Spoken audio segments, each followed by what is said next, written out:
This episode of Talk from Superheroes is brought to you by Mint Mobile. Switching to Mint Mobile is the easiest way to save in 2024. Wireless plans are $15 a month when you purchase a 3-month plan. To get this new customer offer, go to mintmobile.com/TFS. Additional taxes, fees, and restrictions apply. See Mint Mobile for details.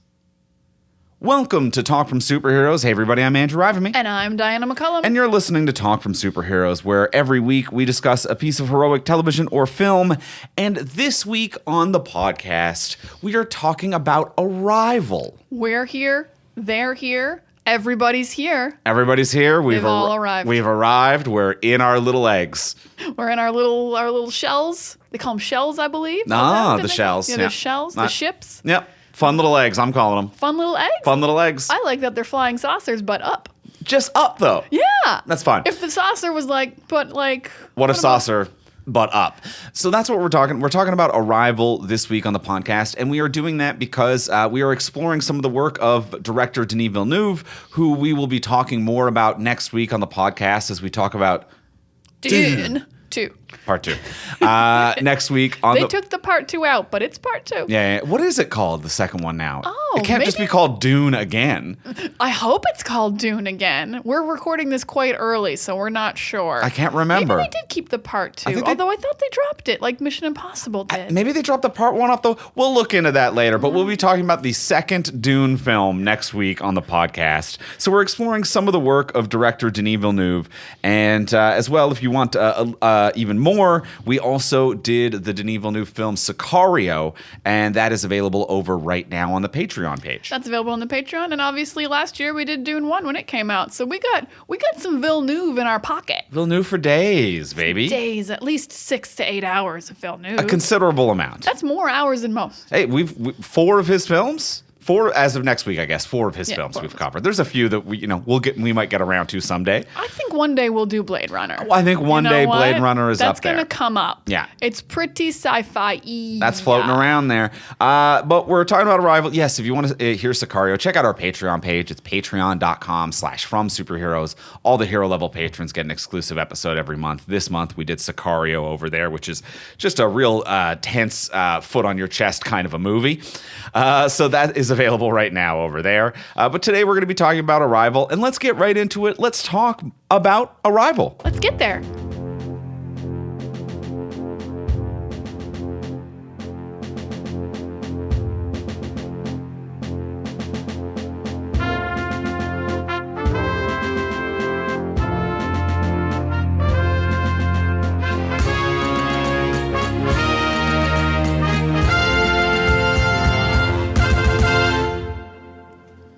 All right, we have seen Arrival. We've watched the hell out of it. Let's start with the simple question. Diana, did you like it? For the record, Andrew had seen it before. I had not.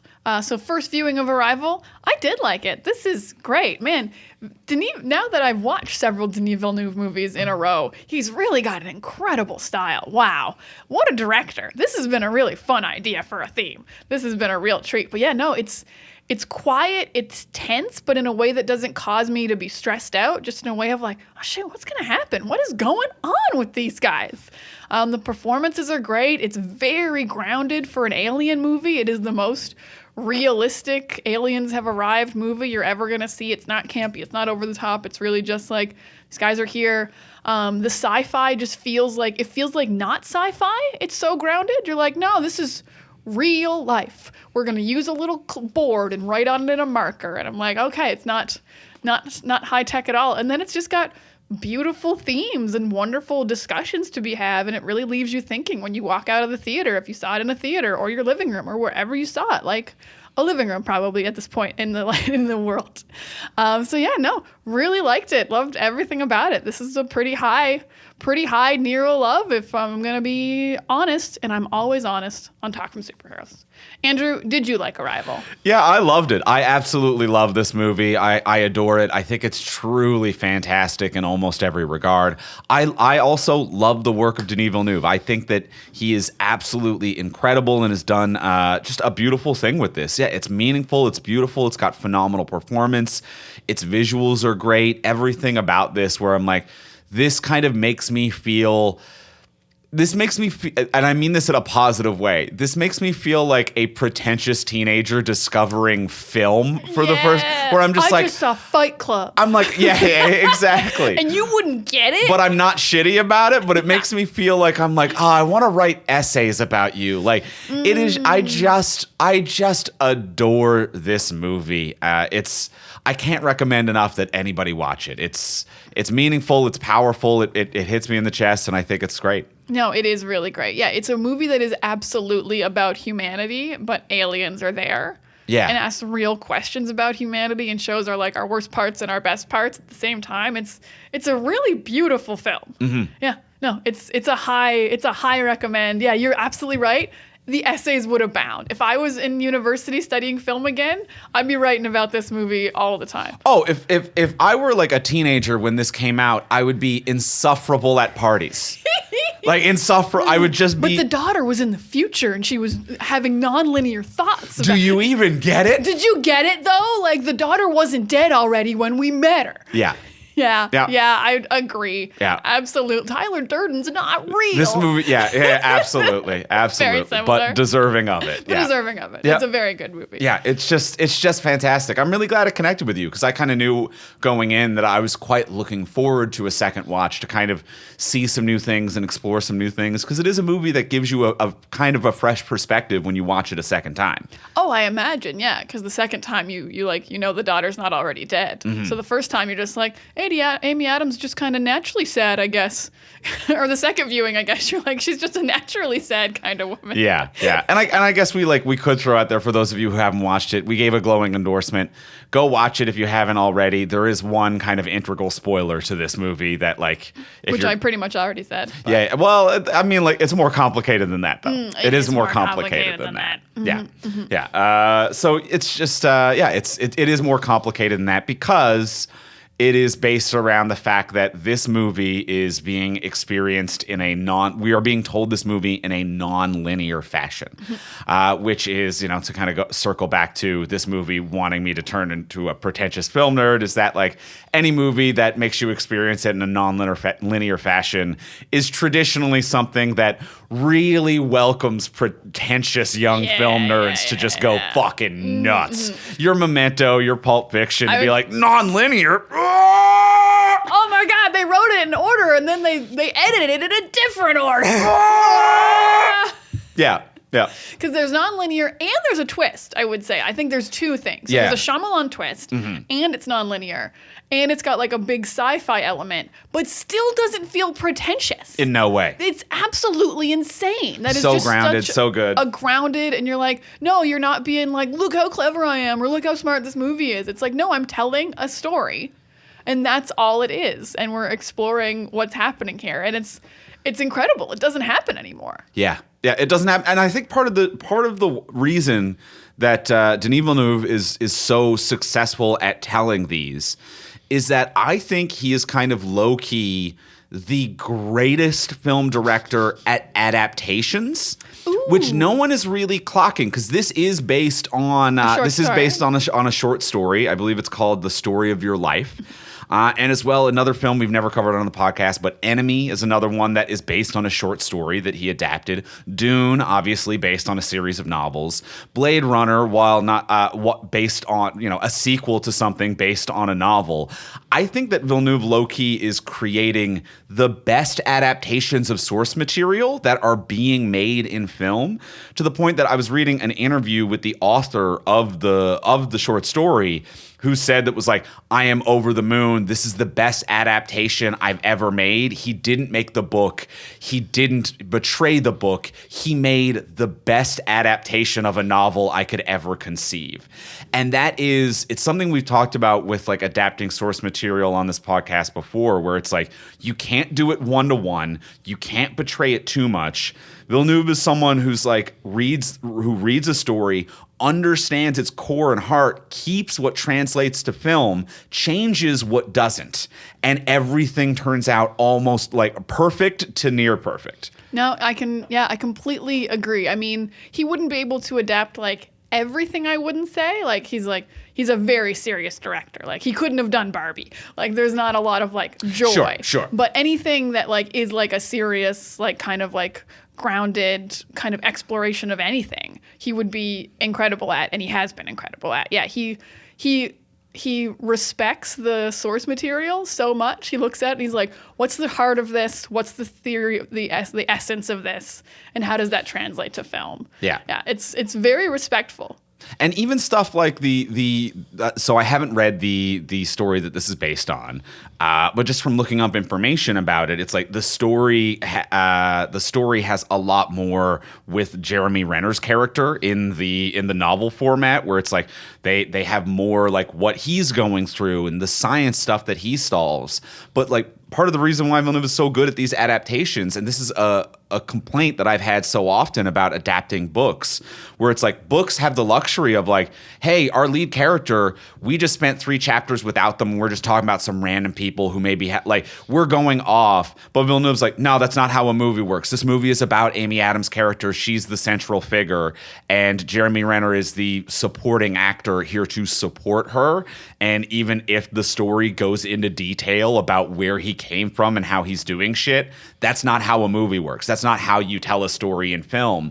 So those decisions to be like, I am not slavishly doing it the way the book's doing it. I am keeping the important stuff, and I'm cutting this character, and I'm cutting that because that makes the story more focused in a visual format. Brilliant decisions. Yeah. Brilliant adaptation decisions. Yeah, it really feels like the core of what adaptation should be. It shouldn't be you take a book and you word for word make it into a movie. That's not what adaptations of books are. It's like, how do you tell this really good story in a visual medium? So like you get your Harry Potters and your Percy Jacksons that are just kind of too close to the book and won't cut anything out, and they're not as good. And then you get this where it's like, no, we're cutting out Jeremy Renner for the most part. Also, like we made way fewer shells. There's like over 100 aliens in the book. He's like, that just seemed like a lot. There'd be too many screens for the countries. Yeah. Just for like, it doesn't change anything. You just made it better for film. But in a book, it doesn't matter if there's 100 of them. Exactly. It doesn't matter at all. But he's in like, a movie, he's like, I didn't want to CG 100 alien ships. and like I worked with the director of cinematography, and like we needed it to be more visually like remarkable. And like if it's too much noise, then it doesn't seem visually remarkable. It's just really smart decisions. Really smart decisions. Really smart decisions. And he's just got this like really like, he's got a tone that is very Villeneuve, but like isn't exhausting, isn't like, here's Villeneuve again. Just this like serious, quiet, beautiful long shots. Like he's kind of one of the only directors who really lets a scene sit anymore. Like, you really do just sit quietly with characters a lot, but you're not bored. You're not like the pacing sucks. You're not like he's padding for time. You're like, no, this is the story. Yes. Sitting with the character is the story. Watching Amy Adams sleep in front of a TV is vital to this story. Yes. Yeah, and because he knows how to deliver attention to every scene. Where it's like when it sits, it's not just sitting for the sake of sitting with a character. It's quiet, and the whole time as an audience, you're like, but where are we going with this? And you know it is going somewhere. It's like, when's the other shoe going to drop? What clock is ticking? How is this character going to solve that? Like, there is a journey that's happening in the silence, which I think is very important and very cool in how he executes that. Yeah. Yeah. To go off for 1 second, one thing that I do want to say, just before we go more into like the nitty gritty of the movie, the other Denis Villeneuve thing that I want to talk about, because I love his direction. I love his films. Denis Villeneuve, I think, is out here legitimately making the movies that Christopher Nolan thinks he's making. Oh, sick burn on Nolan! I don't know why more of us aren't talking about it. Villeneuve is successfully making the movies that Christopher Nolan is unsuccessfully thinks that he's making. I would love to see Villeneuve's Tenet.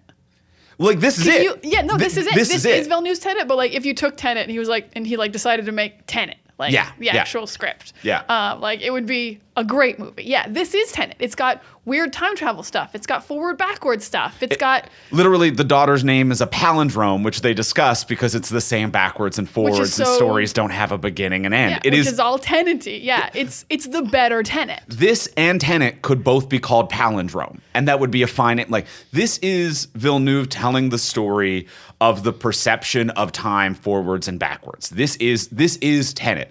Like Enemy, another film that Villeneuve directed, is basically Memento, which is the misunderstanding of reality based on what you remember or forget. And there's a lot more going on to that, but like Enemy is Memento. Blade Runner is his Dark Knight. This nerdy holy grail that everyone is kind of holding it up to. It is Sicario is Dunkirk. Like he is doing every big pop culture piece that Nolan is doing, but it is actually successfully done and not just done pretentiously. Yeah, I mean, I agree with you. At the same time, I do want to caveat, for the most part, I actually do like Nolan. Like, he's really easy to shit on because Tenet was terrible, but pre-Tenet, I actually liked most of Nolan's movies. There is some good, there's some good stuff in Nolan. We love Batman Begins, we love Dark Knight. Begins, Dark Knight. I even do like Memento. I like Inception a lot still. Yeah, fair enough. I mean, so like, we actually like Nolan, but he is pretentious and he's not as good as he thinks he is. Yes. So yes. So I will completely agree. Oh yeah, even Interstellar, all that time travel shit. Yeah, this is the way better version. Yeah, Villeneuve is successfully doing what people think that Christopher Nolan is doing. Yeah, because when you get to Interstellar and suddenly it's about time travel, you're like, what? But in this movie, when you're like, no, it's non-linear and she can see the future, you're like, oh yeah, you've seeded that in really, really well. Really well. You've actually... I didn't see this twist coming, but you also seeded it in so well that I'm like, good on you. Yeah. I didn't see. Did you see the twist? Oh, you saw it before though. The first I time. did. The first time I did not see it coming. You did not see it coming. The daughter wasn't already dead. I just let it wash over me, and I was like, oh shit. It seems so obvious, which is the perfect twist. A twist that you cannot see coming, but seems obvious. That in retrospect, you feel embarrassed admitting that you didn't see it coming, where it's like, oh, I feel like actually kind of like a dumb, bad film watcher saying that I didn't see it coming. But no, that's just how good that twist is. Yeah. You don't see it coming that this is a movie about nonlinear storytelling and that she is experiencing memories from her future, and we are as an audience seeing it out of sync of time. Mm-hmm. Yeah, no, I actually don't feel embarrassed that I didn't catch it because they did such a good job. Like, she lives in the same house still. She shows up at work, and she's not like sad, but she's not happy in a way that you're like, definitely hasn't had a daughter die yet. She really is just going into work when you see it a second time, I assume, like you have now. Mm-hmm. At a second viewing, you're like, yeah, she's just going into work on a normal day. She's not particularly sad. She's not melancholy. She's just kind of like, she's maybe a bit of a lonely person. Yeah, she only has her mom to call. She's currently single. She doesn't have kids. Mm-hmm. And her house is kind of secluded. I'll give her that. But, she has a job doing what she loves, which is language. Yeah. And she just goes into work. She consults with the government on, like, high-profile cases and stuff like that, too. Yeah. It's cool. Things are going well. Just a weird thing about me that I want to throw out there, just on the beginning when she goes into the school. She goes into school, and there's only, like, 5 people in class because they're all currently watching the TVs. But then she goes into school, and she's the only one there, and no one shows up for class. And I gotta say, I'd be in class. I was that person who, unless I got an email from the school that classes were canceled, even if aliens showed up, I'm going to class. What do I have to do that isn't class? You are that kind of nerd, and I'm going to say that you wanted to go to class, and your mother or someone in your family was like, no, we're not leaving the home today. I lived on the campus. I was like 2 buildings away from class. You're not at least taking a day to think about how our place in the universe has shifted? Like, no, I got scholarships to keep, man. I gotta go to class. Wow. If I got the email, it's canceled, I'm not going. Mm-hmm, mm-hmm. But like, she clearly thought class was on. Okay. So I'm just saying, I'm that weirdo nerd who would have been like, hi, Amy Adams, I'm here for class. Now, what about other outside global events? Because I think looting started pretty soon after. Oh, I mean, still just on campus. I don't know if we're looting campuses. Yeah, but like you're gonna like take a bus past looting and be like, going to school today? Oh, if I didn't live on campus? Because I did live on campus. Oh, but if I okay, didn't, yeah. Okay, might stay home if didn't live on campus. Okay. You got me there. You got me there? All right. If I didn't live 2 buildings away from where my classes were, Yeah. I actually think I would have been like, oh no, scary. I'd give it a shot. I'd Okay. try a block. Okay. I'd go for I might go a block or 2, but you're Okay. right, yeah. Yeah. I don't know, but the looting would be scary. Yeah. I think that, I'm not, you know what? Maybe it would have been realistic to have one of you in the classroom.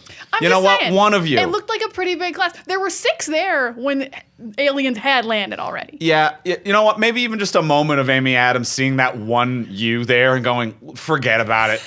That could And I be. just do like a thumbs up. Like, do I get attendance? All right. Can you mark me down? Amy Adams actually in this movie is a little Indiana Jones. She goes off to like go on an adventure in the middle of schooling. Shit, yeah, she is too. Yeah, a little bit of a badass going off, just abandoning her students. Yeah, a Not professor. that they were going to show up for A class professor anymore. who does consulting for the government on like secret occult stuff. Yeah. Yeah, That is a little Indiana The Jones. first thing wasn't secret occult, just going to the farm. But it eventually leads to a crystal skull, basically. Yeah, we crystal skull. We crystal oh, skulled. shit, the bad Indy. That doesn't make sense. Yeah, but a good version of the bad ending. Villeneuve made a good version of Indy 4. That's incredible. That's not He bad. is the greatest director of all time. He made a workable crystal skull here. He did. Yeah, that's actually not bad when you think about it like that. But yeah, okay, I like your idea of you being the nerd who showed up to class. I'm there. I actually really like the portrayal and that they don't get too bogged down in it, but how natural the entire globe feels in this, where it's just like there's regular news, there's problematic news, there are like nations that are working together, there are nations that are disagreeable, the tensions are high, but it never fully landslides into like, okay, and now we are a Tom Clancy geopolitical conflict novel and we have to over-explain it. It's just like, yeah, there's some ships off the coast of China and things are getting a little tense. And that's it. And that's as far as we kind of need to go into that, to be like, there's some looting and we're calling, a nationwide curfew. And it's like, okay. And I really like that it doesn't, because a lot of the time science fiction and especially like alien contact stuff will go too far in one direction or the other, which is the dystopian nature of like planet Earth is hanging on by a thread and anything that changes our worldview is basically just going to cause us to landslide into nuclear winter. That is the dystopian view. Or once we realize that there's a grander scheme in the universe, we all held hands and got along pretty quickly. This does a really nice, real kind of mix of like some people are trying, some people are losing their shit, some people are hanging on by a thread, but they're still hanging on, but they don't have much left. It just feels like this nice mix where I don't have too many more questions and they don't over-explain it, and it just feels very natural and real the way every piece responds in this. I can agree with that. Yeah, they're like there's 12 ships, 8 countries are currently working together, 4 have gone offline. It's like, yeah, that sounds right. That's a nice ratio of like some of us held hands and worked together and some of us didn't. Like it's not like condemning all of humanity, but it's not like we're perfect and we're good. It is a very balanced view. And I also think a lot of like first contact sci-fi movies try to tell too many stories. They're like, how does this affect this and these people and those people? And then we're going to go to this country and we're going to tell too much of a story. But this really is just the story of Amy Adams. Yeah. And the movie knew that. And the movie was like, we're only going to show you as much as it relates to Amy Adams' character later when she has to call the Chinese general. Yes. And like, so you need all this information in order for that to make sense later. But other than that, you don't need to know about all this other stuff. And like you only need to know about this stuff like with the Fox News and everything so you know why these soldiers tried to blow up the ship. Like Yeah. everything you need to know is only related to Amy Adams' story. There are so many stories you could tell about 12 alien ships arriving on Earth. But 1,000%. that's not this story. And even like in a novelization, watching this, and I'm like, if I read this book, I would actually be quite interested to learn about like what Jeremy Renner's scientist character in the scientific community are talking talking about like what these elements are, how they breathe. Like I'm very interested in the science of it, but I'm also happy it's not here. Yeah. I'm interested enough that I would like to go read the novel to learn more about that side, but I'm glad it's not here getting in the way of this very personal story. Yeah, I was really happy with the balance they found with Renner. For a little while, I thought he was pretty pointless because it was all translation stuff, and he was a scientist who didn't seem like he was contributing a lot. And then they gave him like that one good scene where he like found the math in the bubbles, and I was like, oh, good, you got like one sciencey little bit to do, because it was really very heavily like Amy Adams here, and here's my assistant, Jeremy Renner. He holds the sign sometimes. And he supports me no matter what I do. So it felt like she should have had another like translator there, but then he eventually did do some science. And I'm sure he was doing background science the whole time. Like there was cool programs that they came up with. Oh, he's not slacking. At no point was I like, this dude, he's working here. At no point did I feel like this dude's really fucking off and just having a smoke out back. But I'm just like, we're just not following him, and that's fine. But is he like doing anything that's a breakthrough? Because there's also like 12 people in that little translation area who never seem to be doing shit that helps. They're all just like, oh, wow, it's circle that has words in it. Oh, here we go. I wonder what that means. Here we go. Circle words? Circle words. Jeremy Renner is the literal definition of supporting actor in this role. Oh, wow. Yeah, you couldn't have more support than this. Because like that category as an Oscar, it's like there's best actor and best supporting actor. And sometimes supporting actor just means an actor who has somewhat fewer lines, or like an actor who had like still a full arc but was a different character in an ensemble film and is in support. But this is a like, he is there to support Amy Adams' character. Like this guy is there to support Louise in everything that she does, and this is his role and his function, and he's playing it as such. He does a great job as well of like kind of a muted performance, but purposefully so, where it's like you do support this woman and her character and her journey, and you're not trying to steal the scene or steal the show.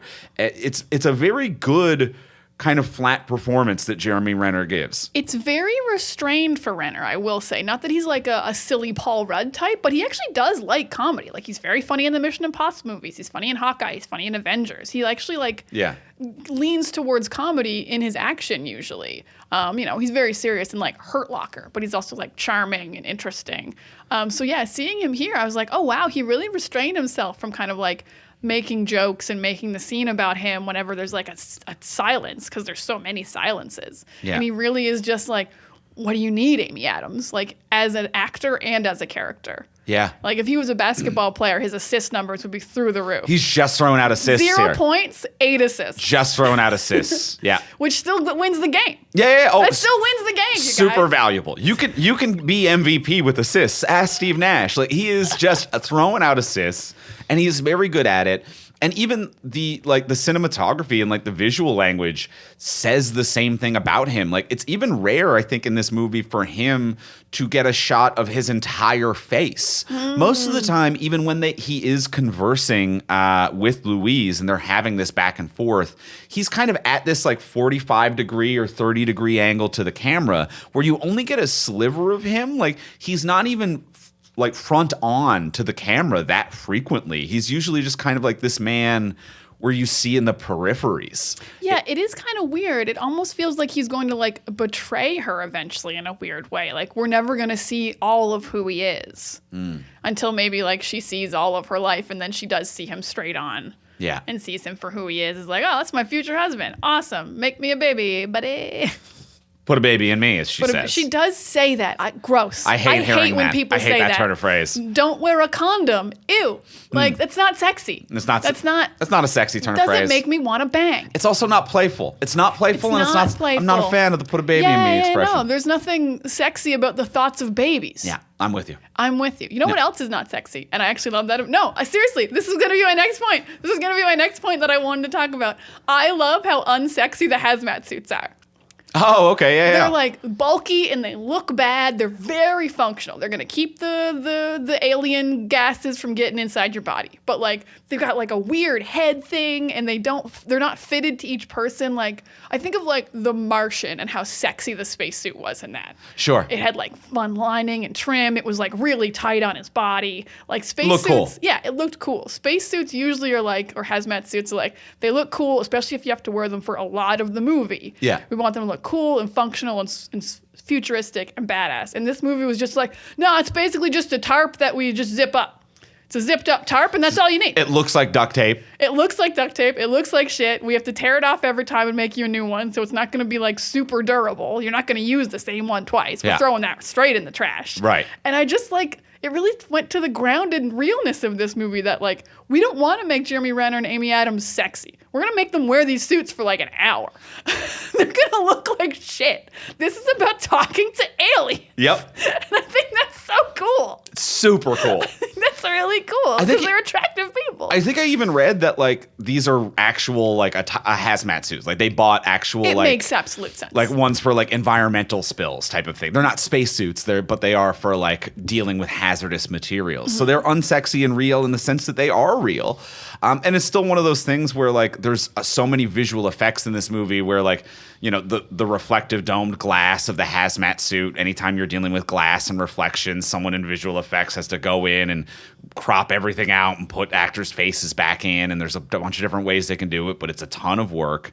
But this movie and Villeneuve's movies in general do a really good job of playing that balance of like, we put in a very real thing and then the visual effects department did a great job and doesn't draw attention to itself as well. Yeah, everything that's CG in a Villeneuve movie looks so real you forget it's CG. Yeah. Yeah, you're like, oh yeah, that's there. Huh. Yeah. All right, so then they went into the ship and the ship's there, yeah? And the ship's there and Like, you're it's- sideways going up a weird hallway. Yeah, the CG is so real it seems unimpressive.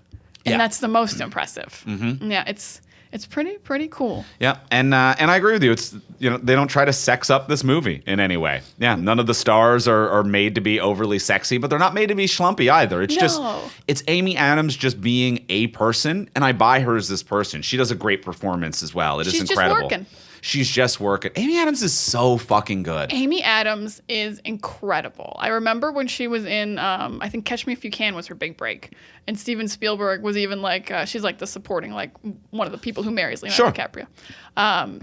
So she's like, she's not like the main, but she's like, she marries him. And I think Steven Spielberg was like, she's going to blow up. And then she didn't get another lead role for like 4 years. And he was like, I don't understand. She's so good. Yeah. Yep. And she is so good at just quietly being that person. Like, she is someone who is an A-list recognizable actor, but when she shows up in a film, I never have a moment of like, oh, it's Amy Adams being Amy Adams again. Mm-hmm. But also she doesn't do this like grandiose Oscar baity wild card, I'm method acting and like made a big fucking fuss. She's like, I just showed up, I did the work, I am Louise. Yeah, like you And get a lot I of buy it. Yeah, you give a lot of like A-list Oscar actors the like your daughter died of cancer storyline. They're like, oh, yum yum yum yum yum. I'm gonna overdo this. I'm gonna cry so hard. You're all gonna feel it. And like I feel like she's very sad. Her daughter died, but it's such a restrained like.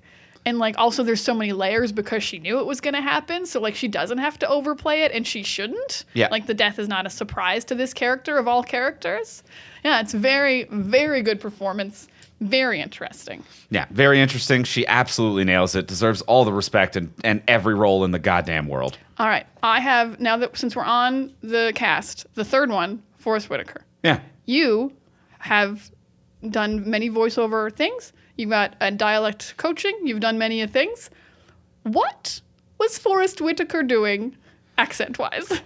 It seemed like he was trying to do a Boston accent a couple of times. You thought Boston as well, I was throwing down Boston, yeah. But he was in and out of it, but it did seem like every now and then he was doing a Boston. Like every now and then he'd go over here, but then he'd come back up and it would be fine, and then he'd drop down into a Boston. Because I couldn't tell what he was doing. And I will say, I didn't want to be disrespectful and be like, I'm sure it's something obvious and I missed it because I'm not as good at accents. So I went online. There is no consensus on what this accent is. He has not confirmed it. I love this. These are the guesses from Reddit and Quora, both places which discussed what this accent is. Fuck, when you make it to Quora, You made it to Quora. Quora needed to know what this accent They shouldn't was. have had to touch this. All right, here are the guesses. Boston was a big one, Boston as was a you big said. one, okay. Jamaica came up quite a few times. Interesting. Cajun Okay.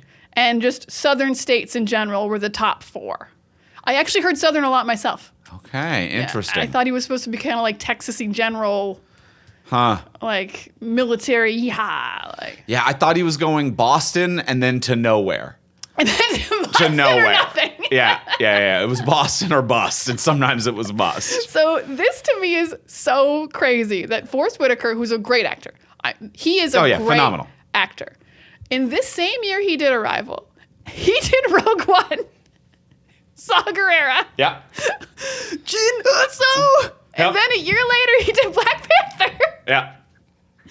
Where he didn't sound like any of the other Wakandans. Mm-hmm. I get that there was a Wakandan accent that we agreed on. But what Forrest Whitaker did was not what Chadwick Boseman was doing, was not what Denai Guerrero was doing in Black Panther. Yeah. So in a 3-year period, he was like, I'm going to be in 3 huge movies. Absolute banger, huge movies. And I'm going to take an accent swing on all of them. On all of them. Not a single one will I just be like, hi, I'm Forrest Whitaker. And with those movies being released so close together, tells me that they were filming probably pretty close together, which also means that it's like you are learning and trying to do 3 wild voices on top of one another. On top of each other. Like, because sometimes an actor can be like, hey, I'm not from Boston, but I'm playing a guy from Boston in this movie. It's the one movie I filmed this year. It's the one movie I have coming out this year. I spent a full year focusing on getting a Boston accent right. Let's go all Boston. But to have Boston or nothing. But to have 1 year where like Forrest Whitaker was like, I'm from a made-up African country, Boston and space. Come on, dialect coaches, let's do it. You should not have that many people teaching you that many things simultaneously. You should not. And like, I think this one is the funniest to me because the other 2 you can forgive because they are completely fictional. It's like, oh, you have an accent I've never heard of in Rogue One, but Sure. also you live on a planet that doesn't You got exist. you got mind fucked by an octopus creature. Yeah, Who knows what it we're all messed doing you here? up. You can't breathe. You're half Vader. You know, you're in Wakanda. That doesn't exist. We've made up a very interesting accent for Wakanda. Yeah. Yours isn't quite the same, but like, you know, people in Canada talk differently. You could be the Newfie of Wakanda. I don't know. Could be. Could be. We don't know. But then for your 3rd movie in that same 2-year period to just be a straight, like, I'm a general in the military in the USA. Yeah. And then throwing out some wild accents still. Quora. You made it to Quora, He my made God. it to Quora. The I Quora- can't, it wasn't just Reddit, because I didn't type in Quora. Yeah, I yeah. said, Forrest Whitaker, what is that accent? And it was Reddit, and then Quora was right underneath it. If you Google search something and one of the first page results is a Quora page, you fucked up. Like nothing should be searched that gets a Quora result is what I'm saying. So okay, yeah, I got a Boston. All right, I'm good Okay. to know that. Boston was the most popular, Interesting. but the Okay. other 3 were also there a lot. It wasn't just like one-offs on the other ones. It was Cajun, Jamaican, Southern, somewhere. They're playing some wild cards with a few different things. So was Forrest Whitaker. Interesting. What did you think about the alien creatures themselves in this film? I thought they were fine. I think like I'm cool with like their look. I like when they like put their hand on the glass to make words out of ink. I was like, oh, that's fucking cool. I guess I just like this is such a weird little judgment to make. I was like, why doesn't the glass show all of them? Like there's so much more up above. I was like, why didn't you build yourself a room where you could see everything? It would be like if I built a room that only showed half my body. Gotcha. I And I'm understand. like, I built this room. I think it's an allegory, but we can get into that in a second. Not I think totally that's very allegory. I was very pretty much purposeful. done. I mean, I think they're a cool design. I think like I believe like, you know, you got hands, you can run a ship. I'm like, they seem smart. Okay.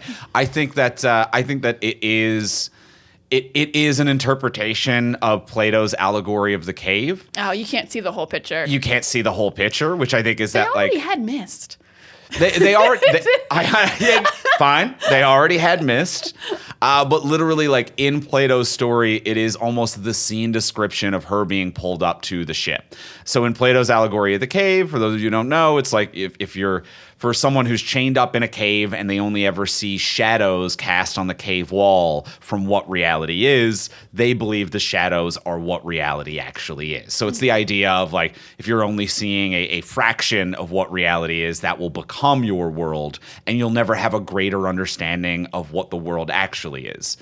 And it's kind of this idea of like you have to, think bigger, see what things actually are, step out from the shadows, step out from the cave.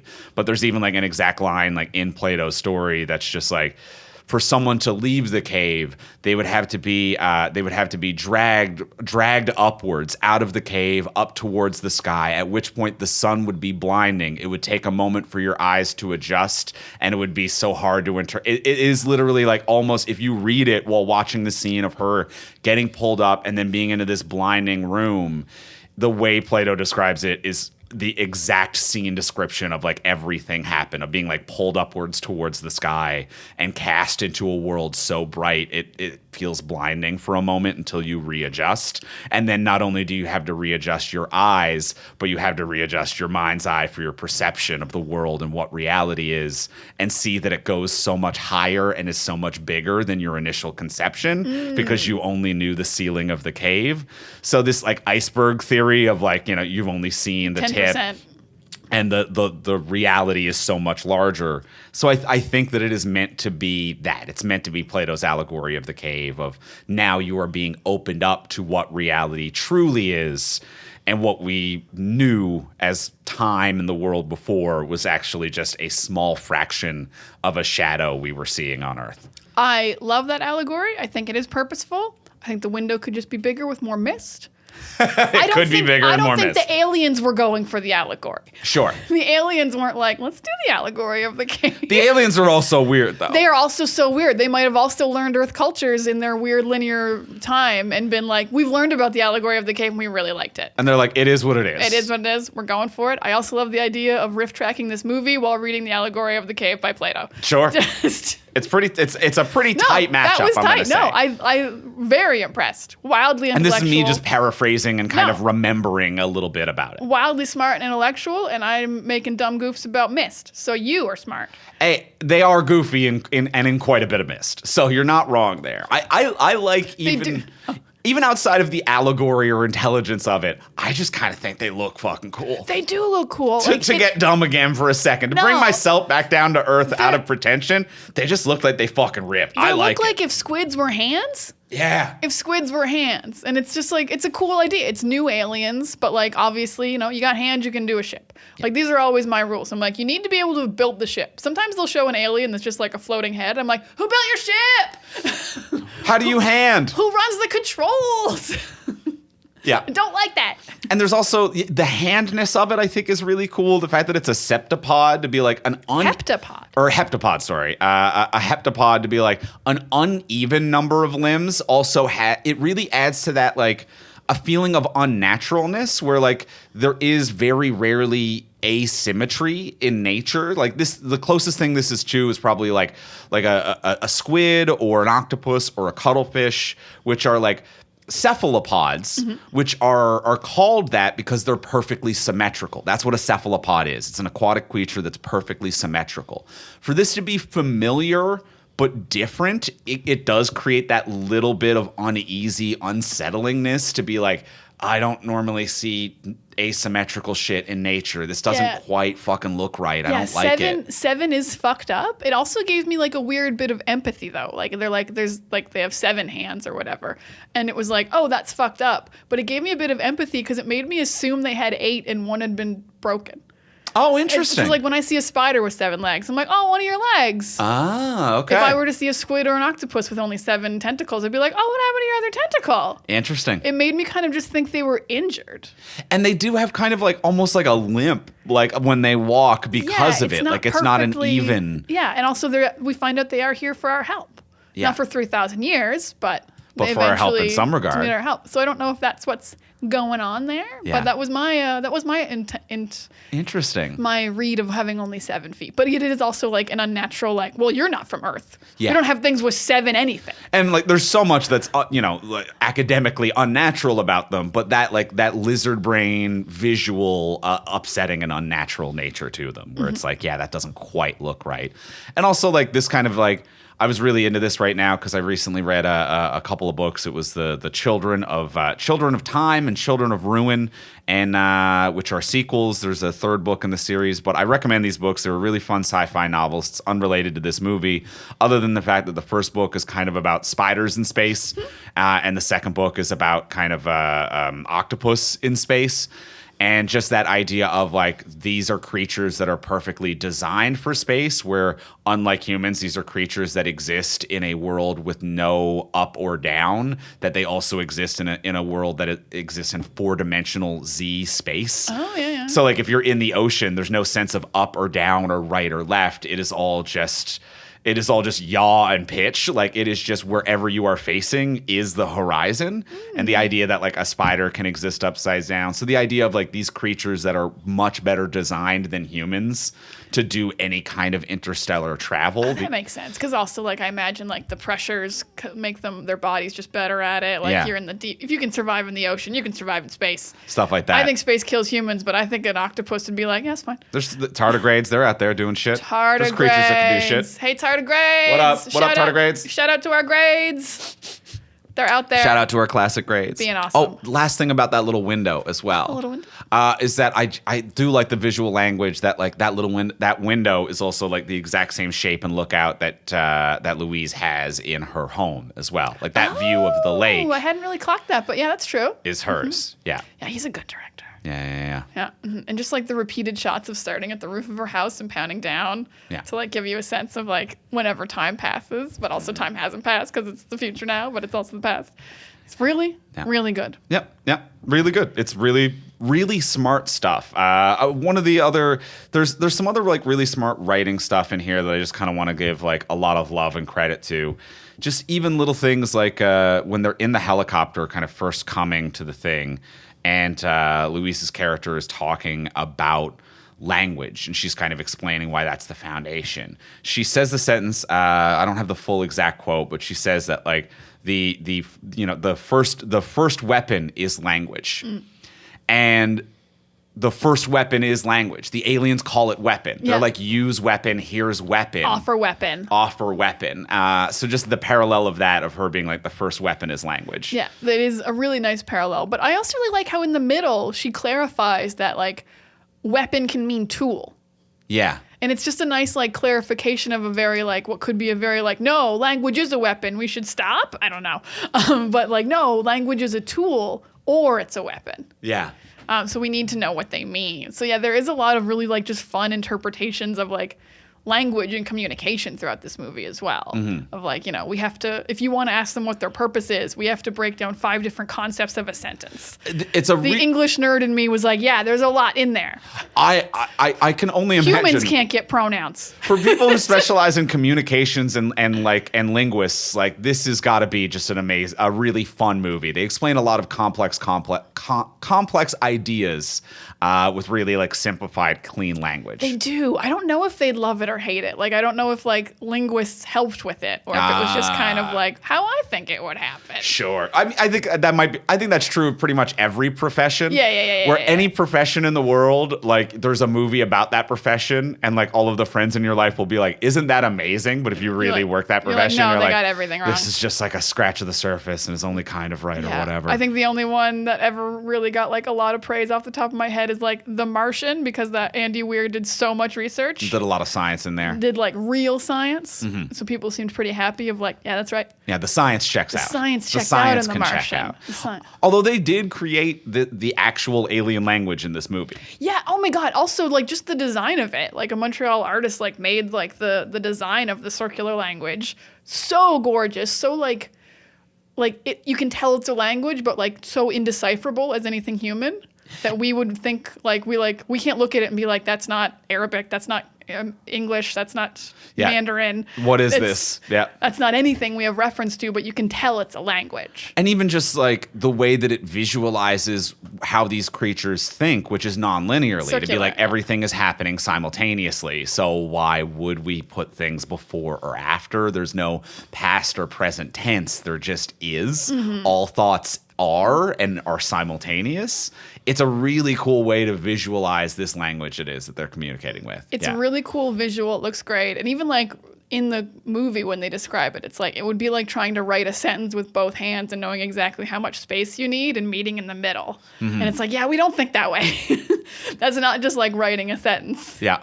And also, I think it was just really smart as well, like the way they kind of brush off the verbal component of the language as well. And I think that that's also something that's very sci-fi interesting that from what I read, they explore more in the novel that I'm glad they didn't in the movie, to be like, that's just kind of in the way. Like, we're not going to get too far into the verbal component of things. Which I think makes total sense because like their language sounds like whale sound. So like we can't reply. And also we've never figured out what whales are saying. Yeah. But like if whales had a written language, we'd be all over it. That could change things potentially. Yeah. So yeah, no, that was really, really cool. Yeah, aesthetically pleasing, really well designed. Apparently, like, accurate to the point, as accurate as you can be in the sense that like they made the language and had different symbols in different areas of the circle represent different things and actually work out how and what it should be. Yeah, I think they made up like 71 words. That's enough. That's enough. Hey. That's cool. Hey, that's all you need. It works for me. I want to discuss a little philosophical of the film if I can get into you. Please do. If you saw your whole life, would you change anything? Or could you? The movie makes it very, I don't know if the movie is clear that you can change anything. It doesn't feel like you can, but I'm also like, how can you not? Yeah. How can you not change something if you see it all? Yeah, or like everything that you can change, you already have, and you are experiencing what you have changed. So, anything that could be changed, you would have already changed, and the memories that you experience fifth dimensionally would be the ones of the things that you've changed already. Okay. Sure. Yeah. I don't know if I got that one. Oh, okay. If she decided she didn't want to marry Renner. Does she have that choice? I would say that if she did decide that, then the memories she experienced would be of that, and that choice will have already been made, is what I'm saying. Is that you can't decide that because you did decide that. So you did make the decision, but that means that you can't make a different decision. But you do have the choice of decision. So I think that there's a finality to that. It's time travel gobbledygook where it's like we can't comprehend it and there's no correct straight answer, but it's a fun thought experiment. I agree that like, could you change anything? And I like that being the rift in their marriage, to be like Jeremy Renner's character kind of being like, I'm very upset that you know this. I would have made different decisions leading up to this. I don't know how to continue forward with this information. The inability to process that. But I think like, understanding of time kind of puts you at peace with that. Like, I don't think it is just Louise's character's disposition that allows her to make peace with that.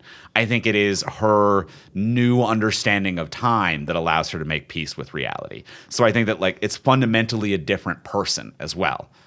I get that. Yeah, you would be a fundamentally different person if you're like, I mean, you've seen the big picture. There's no more like, do I worry about retirement or like, everything that's gonna happen. It will change you entirely. It also just like sounds like it sucks though. Like, Yeah. yeah. Oh, I know what my wedding's gonna look like. Oh, I know what my daughter's named. Oh, I know what her birthday is gonna be like. That sucks. Yeah. That absolutely sucks. I don't want a memory of anything that's about to happen. But I think that now think about this. Okay. Think about this, though. You are also thinking about it as someone who is knowing the past and future, but experiencing the present. Everything is seemingly experienced simultaneously to a certain regard to these aliens. So life is not, I am at point B, and I'm a little bit disappointed because I'm thinking about my wedding at point C. Life is... and everything is happening. That's the sound they make That's when the they sound. speak. Yeah. Like it is the I in Jeremy Bearimy. It is it is inconceivable. That's what breaks you. So I get what you're saying. If I today could just think and know all of the things that would happen for every subsequent day of my life, that does sound shitty. But also that means in this world that I am experiencing all of that simultaneously as well. I'm experiencing everything simultaneously for the first and last time. So it is not just memory. It is also, I think, perception. I don't think I get what you're saying. Oh, okay. Sorry, I didn't follow that one. Okay. No, that's fine. But also, this is such a complex thought process. Because to me, what I would hope it would be like, if you experienced, and maybe just how our like human brains would do it. I don't know how the aliens would experience. I would hope as our like human brains would experience something like this. Like, I have memories of my past, but I probably only remember like 25% of the things that have ever happened to me. Okay. I would hope if I got to experience my whole life, I only really can recall 25%. Ah, okay. So like I would like the big moments would stick out. Like it'd be like you do remember your wedding day, you remember when your kid's born, you remember when your kid dies. But like maybe just like a random Tuesday when we saw Avengers 4, I'd be like, I didn't remember Avengers 4. That's great. Sure. That's new. I would hope there'd still be at least a little bit of newness elements. And I think that might be where Louise is at and where humanity for a while will be at. That would be nice. Who knows what the septipods are thinking, feeling, or experiencing? I think they remember Avengers 4. They might have it all. Yeah, I think they have all. Yeah. But I don't mind so much the idea of like 25% of my future. Like in the big kind of how I remember that. 25% of my past, I'd say. I get that. Yeah. I almost had the word a second ago. So like for what you're saying of like a moment ago, you're like, you don't quite know what I mean about like saying that you're to be experiencing everything simultaneously. Mm-hmm. It's the time equivalent of to convey it to like a space metaphor of like moving through physical space. The difference between someone who can teleport and a god who's omnipresent. Omnipresent means that you are everywhere. You are everywhere. There's nowhere where you do not exist every single second versus being Nightcrawler. And what you're thinking about is time as Nightcrawler, where it's like you can think about the future and then bamf there and have that memory and bamf back. Yeah. And what I'm describing is omnipresence, which is just time is just, it's just you're all of it. You are all of it simultaneously. You're not thinking about it around. You're flattened out and you are also all of it mentally. Okay.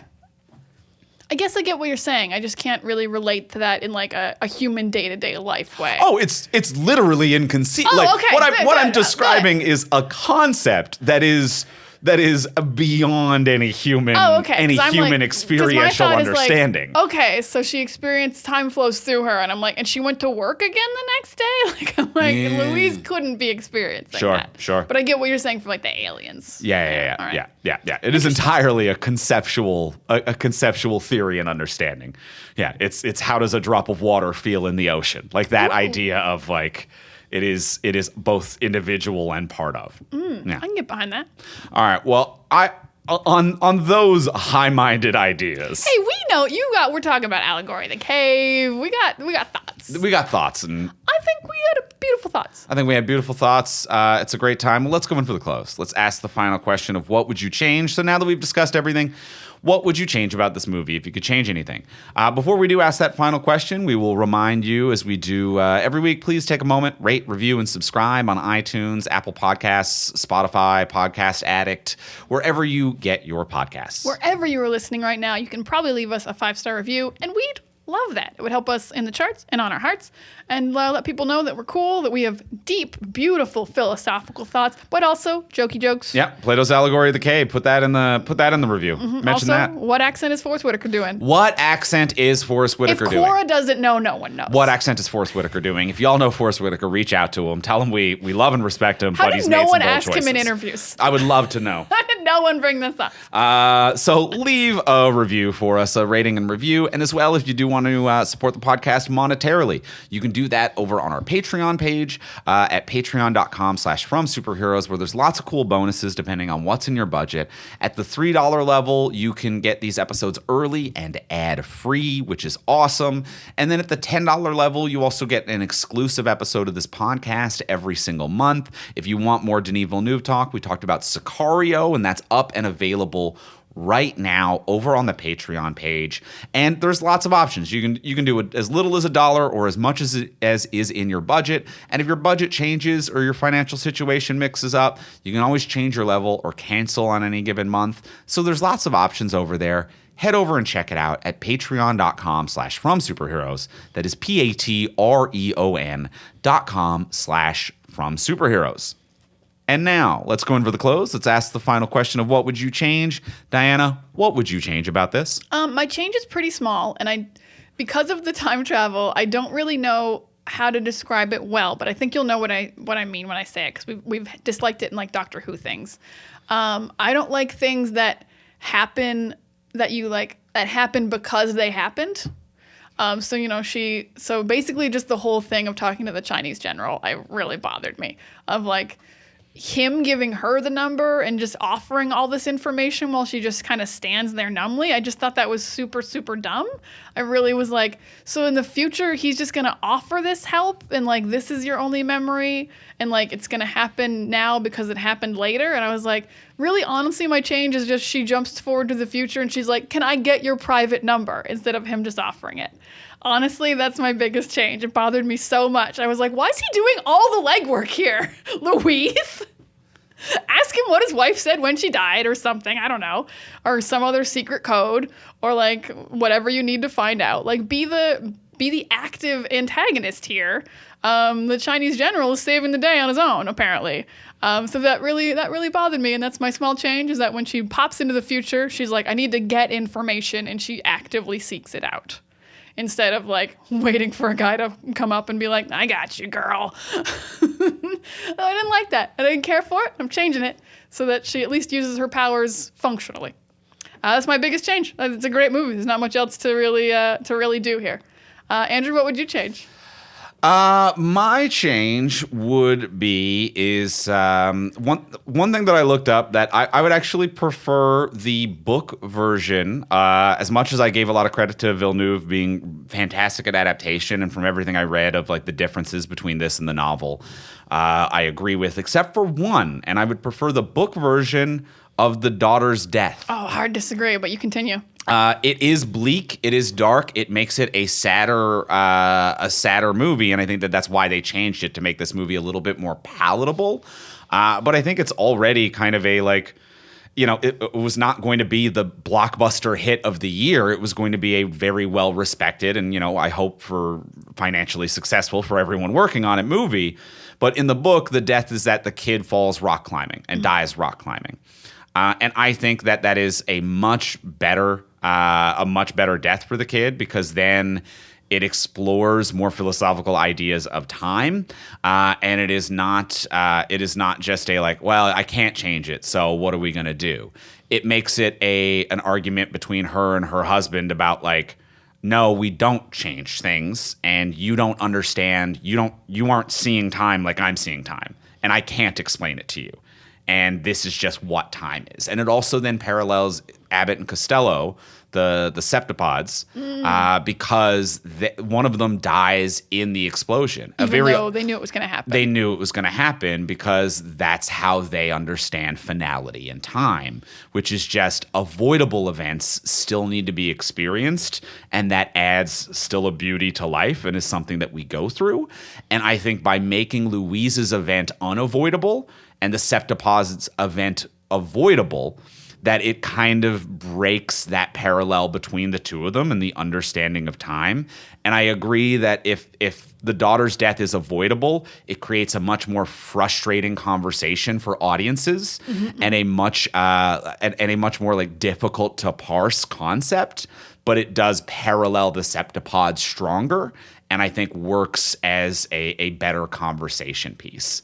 So I think that this is one point where I'm like, I agree that changing it did make it more palatable, but I think that that little bit of acidity that it would provide is actually a good conversation and thinking point for the movie. Oh, I disagree, but I respect your thoughts because I really like the parallel to Abbott and Costello. I think that's really nice, and I think it says something about like kind of like Doctor Who-y fixed point in timeness, like events you can't change. Yeah. But what I think's interesting with the daughter can't die is I think it still gives her a choice, but instead of choosing if she gets to go rock climbing, she has to choose if she wants to have a daughter.